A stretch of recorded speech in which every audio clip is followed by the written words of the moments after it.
हाँ, नवरात्रि शुरू हो गए हैं, व्रत करना है तो चलो फटाफट से साबूदाने की खिचड़ी बना लेते हैं। जी हाँ, जितनी जल्दी आइडिया हमें साबूदाने की खिचड़ी बनाने का आता है, उतनी ही जल्दी हमारा मन जो है वो खट्टा हो जाता है जब हम देखते हैं कि हमारी साबूदाने की खिचड़ी जो है बिल्कुल खिली खिली नहीं बनी, चिपचिपी हो गई और फिर जो व्रत का मजा ही है वो खराब हो जाता है।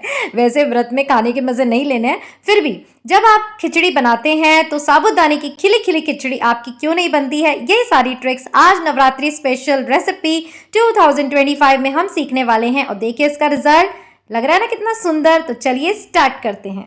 तो साबूदाने की खिचड़ी बनाने के लिए यहाँ हमने मीडियम साइज का साबूदाना लिया है। तो ये जो साबूदाने हैं आपको बारीक भी मिल सकते हैं, मोटे भी मिल सकते हैं और इसी की क्वालिटी पे डिपेंड करता है कि आपकी खिचड़ी कैसे बनने वाली है। तो यहाँ मैंने मीडियम साइज साबूदाना लिया है, बहुत ही अच्छी क्वालिटी का, पैक्ड एकदम डीमार्ट से मैं लेकर आई थी।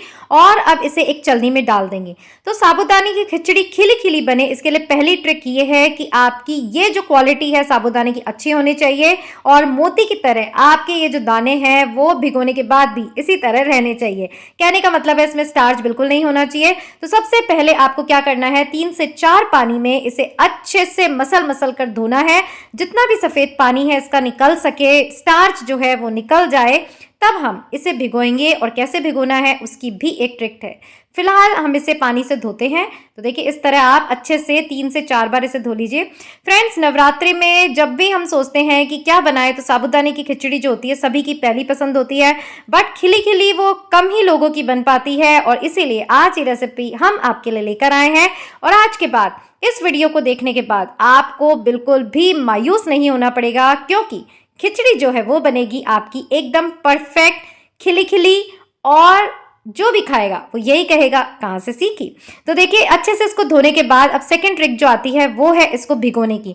तो हम क्या गलती करते हैं, साबूदाने लिए, उसको अच्छे से धोया और फिर खूब सारे पानी में से भिगो देते हैं। जी नहीं, जितना पानी आपने लेना है उसकी भी एक क्वांटिटी है। तो जिस कटोरी से हमने साबूदाने लिए थे उसी कटोरी से नाप कर 1 कटोरी पानी हमें डालना है, यानी 1 कटोरी साबूदाना और 1 कटोरी पानी, बस। इससे ज्यादा हमें इसे नहीं भरना है। थोड़ा बहुत पानी दिखे तो दिखे, बस 1 उंगल 2 उंगल पानी इसमें नहीं होना चाहिए। उससे क्या होता है, ये जो साबूदाने हैं वो इतने स्टिकी हो जाते हैं, इनका स्टार्च रिलीज हो जाता है और यही कारण है कि खिली खिली खिचड़ी जो है वो नहीं बन पाती। तो आप देख सकते हैं कितना सा पानी मैंने इसमें डाला कि ये जो साबूदाने हैं गल भी जाएं, फूल भी जाएं, साथ ही इसमें जो एक्स्ट्रा पानी है वो नाम मात्र का ही रहेगा। और 1 घंटे तक मैं इसे भिगोकर छोड़ देती हूँ। अपना सारा काम कंप्लीट होने के बाद मैं इस खिचड़ी को बनाने वाली हूँ, बट आपको 1 घंटा वेट नहीं करना। यहाँ हमारी जो खिचड़ी है वो बनने के लिए तैयार है। साबूदाने अच्छे से भीग गए हैं और अब मैं इसे स्ट्रेनर में डालूंगी।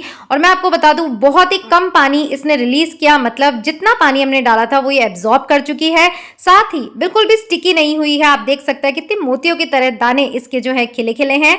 और अब बारी आती है इसे छौंकने की। तो यहाँ एक कढ़ाई हमने ली है, उसमें डाला है 1 बड़ा चम्मच ऑयल। अब आप चाहें तो इसे घी में भी बना सकते हैं, बट देन अगेन घी डालने से ये जो खिचड़ी है वो खिली खिली नहीं बनेगी। तो साबूदाने की खिचड़ी आपकी खिली खिली बने इसके लिए आपको ऑयल में ही से बनाना है। और यहाँ मैंने डाली है 1 कटोरी मूंगफली। मूंगफली का टेस्ट बहुत ही अच्छा इसमें आता है, क्योंकि साबूदाने जो होते हैं सॉफ्ट होते हैं, तो थोड़ा सा क्रंचीनेस जो हमारी इस रेसिपी में आएगा वो मूंगफली से ही आएगा। साथ ही हमने इसमें उबले हुए आलू डालने हैं। अगर आपके पास कच्चे आलू हो तो आप कच्चे आलू मूंगफली के साथ ही फ्राई कर सकते हैं, बट फिलहाल 1 आलू हमारे पास रखा था और रेसिपी के लिए फटाफट हमने उसे काट लिया है। और मूंगफली भी इस तरह जब आपको लगे, आवाज आने लगे, फटने लगे, तो इसको अलग रख लेना है। तो मूंगफली हमारी तैयार है। अब बारी है साबूदाने की खिचड़ी छौंकने की। यहाँ तेल में हमने डाला है जीरा। जीरा अच्छे से तड़क जाए तब हम इसमें डालेंगे मीठा नीम। यस, बहुत ही अच्छा टेस्ट आता है, कभी मीठा नीम इसमें ना डाला हो तो ट्राई कीजिएगा। फिर हमने यहाँ पे हमारा बॉइल्ड पोटैटो डाल दिया है, अच्छे से सौते करेंगे। और जब हल्का सा इसमें एक लेयर क्रंचीनेस की आ जाएगी तब हम इसमें हमारी मूंगफली भी जो है वो डाल देंगे। उससे पहले हम यहाँ पे डालेंगे खूब सारी ग्रीन चिलीज। अब क्योंकि साबूदाने की खिचड़ी में लाल मिर्च का प्रयोग हम नहीं कर रहे हैं, व्रत के लिए बना रहे हैं, आप लाल मिर्च खाएं तो उसमें डाल सकते हैं, बट हमें ये ऐसे ही पसंद है। तो खूब सारी ग्रीन चिलीज यहाँ मैंने डाली है इसको तीखा टेस्ट देने के लिए। अच्छे से इन्हें मिक्स करेंगे और अब ये मूंगफली भी इसमें डाल देंगे। तो पहले जो ट्रिक हमने बताई थी वो थी साबूदाने को आपको धोना कैसे है, फिर भिगोना कैसे है, पानी कितना डालना है, और अब यहाँ हम बताते हैं कि अब इस स्टेज पे क्या क्या ट्रिक्स आपको आजमानी है। तो सबसे पहले तो हमने यहाँ सेंधा नमक डाल दिया है, ऑब्वियसली व्रत के लिए बना रहे हैं, और डाली है थोड़ी सी काली मिर्च जो कि इसके टेस्ट को और भी ज्यादा बढ़ाने वाली है। और अब इसमें साबूदाने को हम ट्रांसफर कर देंगे। देखिए कितना अच्छा, मतलब खिला खिला ये हमारा एक एक दाना लग रहा है।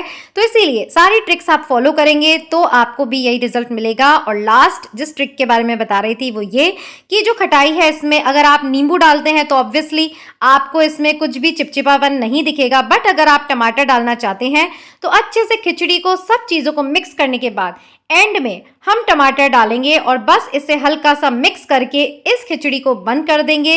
साथ ही गार्निश कर देंगे इसे ग्रीन कोरिएंडर के साथ।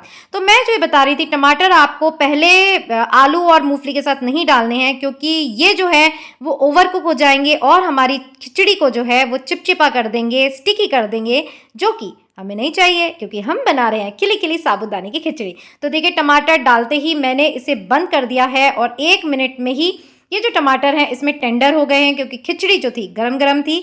और ये रहा इसका रिजल्ट। लग रही है ना कितनी सुंदर और एकदम खिला खिला एक एक दाना। तो इस नवरात्रि में इसी तरह साबूदाने की खिली खिली खिचड़ी बनाइए और फिर मुझे कमेंट करके एक छोटा सा बताइए कि क्या इसमें से कोई ट्रिक ऐसी थी जो आप यूज में नहीं करते हैं और आज से वो करने वाले हैं। नवरात्रि की ढेरों रेसिपीज हम आपके लिए लाने वाले हैं और फिलहाल ये रेसिपी आपको कैसी लगी कमेंट करके हमें जरूर बताइएगा। और मिलेंगे फिर यही तड़का विद स्टाइल पर। टिल देन खुश रहिए, अपना ध्यान रखिए और याद रखिएगा life is beautiful. Bye bye.